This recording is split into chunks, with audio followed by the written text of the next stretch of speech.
చూడండి, పింక్ క్లాత్కి పొడవు 5 అంగుళాలు, అడ్డం 2.5 అంగుళాలు తీసుకున్నాను. దీనికి వైట్ లేస్ అనమాట. కొంచెం వెడల్పున్న లేస్ వేసుకుని 3 వైపులా కుట్టేసుకోవాలి. కింద వైపున మూలలు మాత్రం చక్కగా కొంచెం మడుపుకోవాలి. అలాగా మడుపుకుంటే చక్కగా మలుపు తిరుగుద్ది.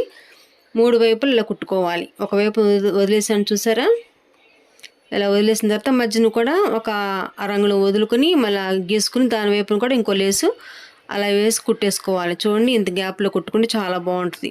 దీనికి మాత్రం డబుల్ కుట్లు వేయాలంటే 2 పక్కల కుట్లు వేసుకోవాలి. కింద దానికి అక్కర్లేదు.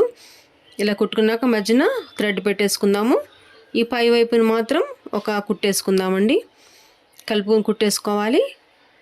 తిరిగేసుకున్నాక మంచి డిజైన్ రెడీ అయిపోయింది. చూడండి ఎంత బాగుందో. పింక్ వైట్ చాలా అందంగా ఉంటుంది. ఇలా హ్యాంగింగ్స్ పెట్టుకోవచ్చు. ఈ కింద ఓపెన్లో ఉన్నాయి కదా జాయింట్లు, 2 కలిపేసుకుని 2 మూల కలిపేసుకుని రెడీ అయిపోయింది.